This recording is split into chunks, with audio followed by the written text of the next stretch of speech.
Nous sommes avec Alain Forti, conservateur au musée du Bois du Casier. On parle d'une exposition consacrée à George Wasterland. On va dire que c'est une exposition un peu polémique, parce que George Wasterland est un sculpteur Carolo, il a sculpté de belles choses, mais ça a été aussi un collaborateur, je dirais un collaborateur artistique. On n'a pas eu des oppositions pour l'organisation d'une telle exposition?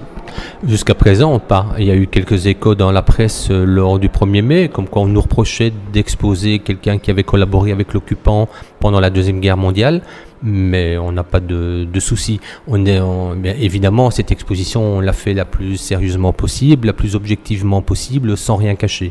Parce que ce qui est important, et c'est une des missions du Bois du Casier, c'est de remettre dans un contexte, c'est de faire œuvre de pédagogie. Ce qu'on fait depuis l'ouverture du site en 2002, avec notamment la catastrophe, et ce que la catastrophe a mis en avant, c'est-à-dire la sécurité au travail, l'immigration, l'intégration, sujets qui sont toujours d'actualité aujourd'hui, et la collaboration, c'est toujours un sujet d'actualité aujourd'hui parce que c'est directement lié aux extrémismes et les extrémismes refont surface.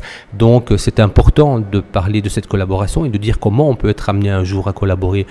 Il faut dire honnêtement qu'il faut chaque fois recontextualiser et se dire à l'époque, à la place de telle personne, que ce qu'on aurait fait. Ça, c'est un souci de critique historique et d'honnêteté intellectuelle. Oui, cela dit, il n'a pas été le seul artiste, entre guillemets, à collaborer. C'était jamais que participer à des expositions. C'était participer à des expositions. Donc c'est un artiste qui a collaboré artistiquement. Ce n'est pas un collaborateur qui avait un violon d'ingres et qui faisait de l'art sur le côté. Donc ça, c'est important. Évidemment, il y en a qui sont entrés dans la résistance. Lui a préféré collaborer. Mais connaissant les artistes, un artiste existe à partir du moment où il produit, à partir du moment où il expose et à partir du moment où il peut en vivre. Donc George Wasterland, qui n'oublions pas, était mineur, donc il était vraiment, il s'était vraiment sorti, je veux dire, grâce à son art du milieu ouvrier, tirer le diable par la queue. Donc il a vu l'opportunité de profiter de cette collaboration artistique que pour pouvoir vivre plus confortablement pendant la Deuxième Guerre mondiale. Ça ne l'excuse pas, évidemment. Cela dit, au niveau de l'œuvre, qu'est-ce que l'on trouve comme... C'est pas toujours très gai ce qu'il fait. Hein? C'est pas gai du tout. En fait, on retrouve des mineurs, des ouvriers. Ça, c'est une thématique qui va le suivre toute sa vie. Et ce sont des œuvres de très grande qualité. On peut, par exemple, comparer des mineurs qu'il a réalisés au style Non Finito de Michelangelo. On voit que le mineur est dégagé de la matière, mais pas complètement, et ça fait référence à Michelangelo ou à Rodin. Donc ce sont des œuvres de très grande qualité. On peut aussi ressentir dans sa statuaire des influences de Constantin Meunier. Donc ça, c'est un sujet qui va le suivre toute sa vie. Il y a aussi des sujets féminins, des maternités. Ça fait référence directement à Irma, son épouse, qui a été sa complice toute sa vie. Mais ça fait aussi référence à une petite fille qu'il a perdue en bas âge alors qu'il était en captivité en Allemagne pendant la Première Guerre mondiale. Donc ces sujets féminins, c'est une forme d'exutoire, une forme de catharsis par rapport au malheur qu'il a connu dans sa vie. Ensuite, vous avez également des sujets religieux. Vous avez des Pietà, vous avez des Madones, vous avez des Christ. Et là, c'est comme si c'était une forme de rédemption par rapport à son comportement pendant la Deuxième Guerre mondiale. Donc ça a été un esprit torturé de toute sa vie finalement. De par la difficulté de vivre au début de sa vie. Il ne faut pas oublier qu'il a été mineur à un moment où les autres usaient encore leurs culottes sur les bancs d'école. Donc il a vécu à la dure, il sait ce que c'est gagner sa vie.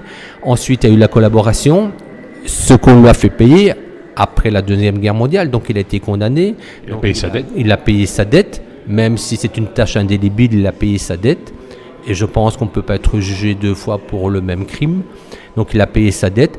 Et nous, on fait œuvre utile en exposant George Wasterland parce que c'est rappeler ce qui s'est passé pendant la Deuxième Guerre mondiale et ça ne faut surtout pas l'oublier.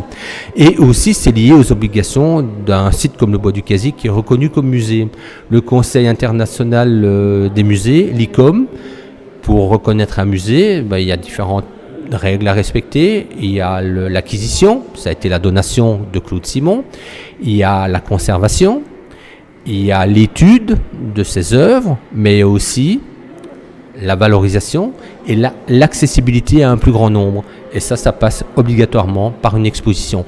Maintenant, Les personnes qui ne voudront pas venir voir l'exposition ne viendront pas la voir parce qu'ils savent bien qu'il a collaboré, mais je pense que c'est une exposition qui mérite d'être vue pour ses qualités artistiques et pour la remise en question et se dire que ce qui s'est passé hier peut encore se reproduire aujourd'hui. N'oublions pas non plus que Wasterlin a combattu en 14-18. Absolument, il a combattu en 14-18, il a été blessé sur le front, ensuite il a passé 4 ans de captivité en Allemagne.